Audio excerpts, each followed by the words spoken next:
Flames trade rumors are once again escalating as we have multiple crazy reports coming from multiple different sources. Many still think Rasmus Andersson will be traded sooner rather than later, and more we're hearing Nazem Kadri's name get dropped as well. We're going to get to all that and more in this video, but first I want to welcome you to Flames Digest. I'm Mark Griffith. If you're new around here and you love the Flames, make sure you subscribe so you can stay up to date on all the latest news, updates, reports, and rumors revolving around your Calgary Flames. We would love to welcome you to the Flames Digest family, and let's dive into, I guess, what the latest rumors are surrounding some of our players. And I know it is rumor season. A lot of people don't love the offseason because it's a lot more speculation than anything else, but here is what the latest is on a few of our players. Now, where do we start? Let's start with Elliotte Friedman and what he has said on the 32 Thoughts podcast. And we'll start at the bottom of this screenshot here. So he said, Elliotte Friedman noted that he doesn't think it's accurate that Andersson will only play for Vegas. The list is small, but not one team. So this is different than what was previously reported,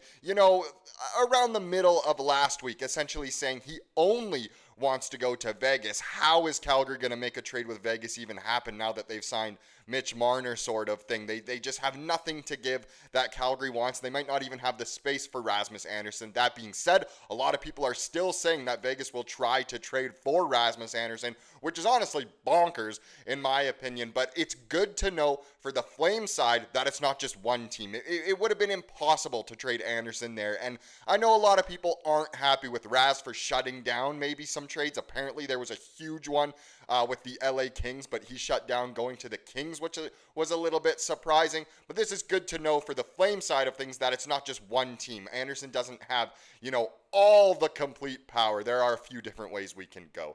Now, there were some other notes from Elliotte Friedman on the 32 Thoughts here. So he said Conroy was sneakily in on a few big things, but nothing came to fruition. Now, we don't know what that is.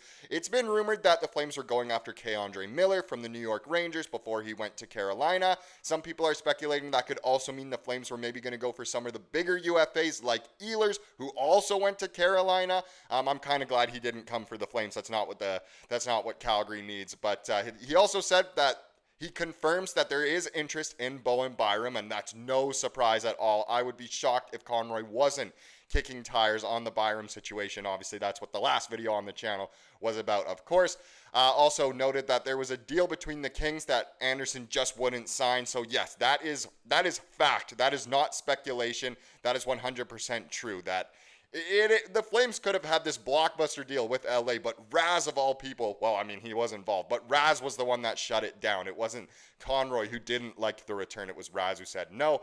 And the last thing is that the team doesn't want to trade Kadri, and we will get into that a little bit later in this video, but I don't think that comes as a huge surprise. But right now, if you look up anything to do with the Calgary Flames, no matter where you look up, whether you look up, Calgary Flames news, Calgary Flames rumors, Calgary Flames whatever, so many are just Nazem Kadri to the Toronto Maple Leafs or Nazem Kadri getting traded away. But he's confirming that the team does not want to trade Kadri, which, like I said, we will get into.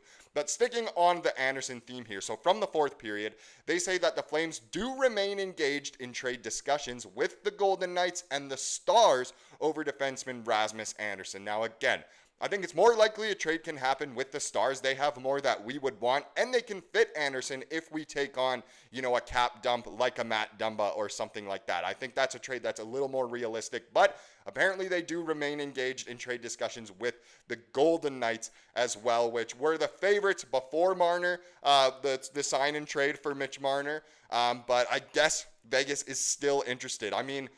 Maybe they think that Andersson and Hanifin can recreate what they did back in 2022. They were pretty good that season, obviously, woeful against the Oilers in the playoffs, but maybe they're thinking that something like that can happen. But again, we'll just have to wait and see.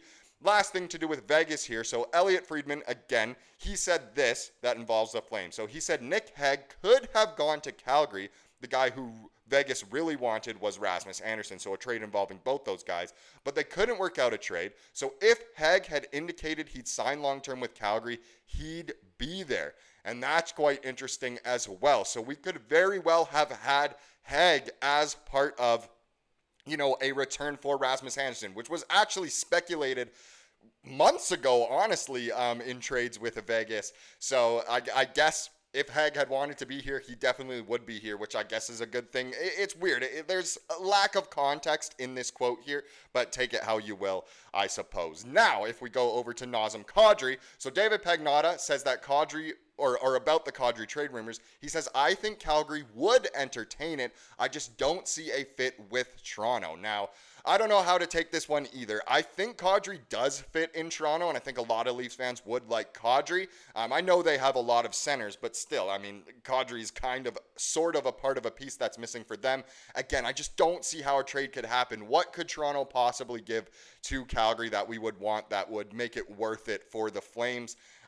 Again, there's so many different ways they could go on this, but like what we saw that Friedman said earlier, Darren Dreger also said that Nazem Kadri isn't available. Not saying that he won't be available. Let's see how things go with the Flames, and he means this season. A lot can change between now and the trade deadline, but if the player were ever available, Toronto would be interested. And I'd be surprised if, any contender wasn't somewhat interested, especially if the Flames were retaining part of the salary. But it seems as of right now, Kadri trade rumors, although they're going crazy through the media and social media as well right now, it just doesn't seem all that likely. Kadri seems unavailable at the moment, and the team does not want to trade him. I don't think Kadri wants to leave either. I mean, if you read his book, he loves the mountains, so I think he does want to stay in Calgary. He's really enjoyed his time, so I don't think he'd want to be traded either. I think he'd shut down a lot of trades anyway, but that's kind of what's going on with rumors. One last thing I want to show you here before we get into the next chapter has to do with free agency. So as expected, no Flames filed for salary arbitration.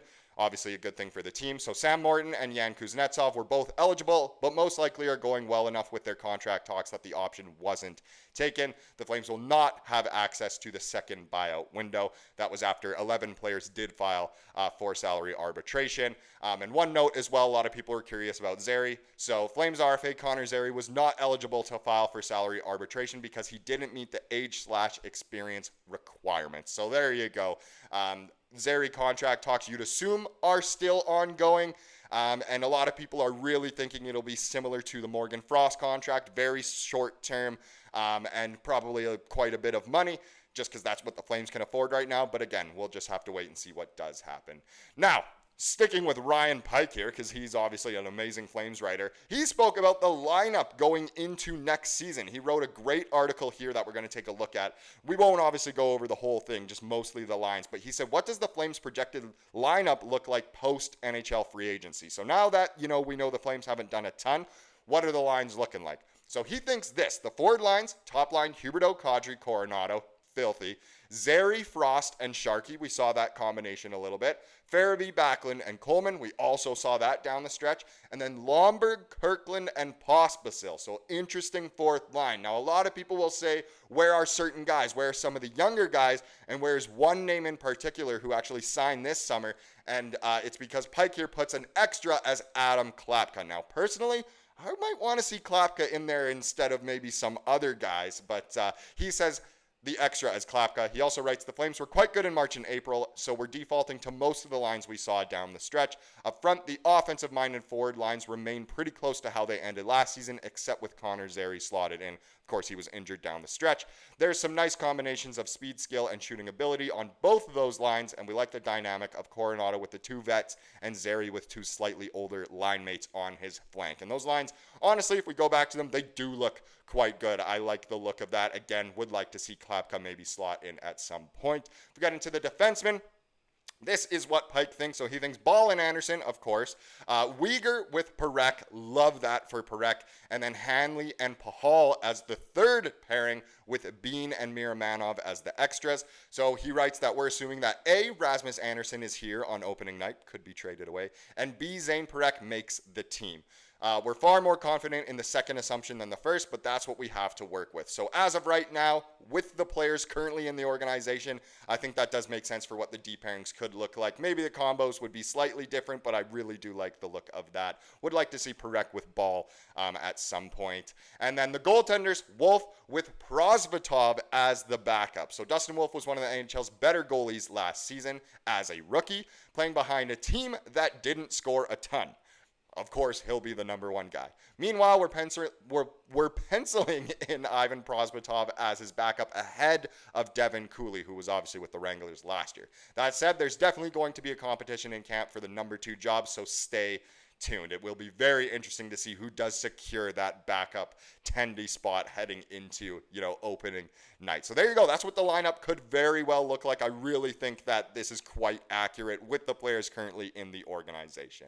Now let's wrap up this video with the comment of the day, as we love to do here on the channel. It comes from the most recent video, which did, of course, go over some Bowen Byram rumors, obviously. Is he going to be out of Buffalo? What's going to go on? And Len, in the buff, so I'm assuming a Sabres fan, actually said there should be a 3-team trade between the Sabres, Flames, and Knights, so Vegas opens the space for Andersson. And something could work out. Does this mean, Vegas goes to Andersson, or the other way around? Andersson goes to Vegas, Byram goes to Calgary, and then what goes to Buffalo? It could be quite interesting there. And I like the idea. It's very, EA Sports, NHL type thing, but it could happen. You just never know. Thank you so much for watching this video. Please subscribe to what you saw here today and have a wonderful rest of your day.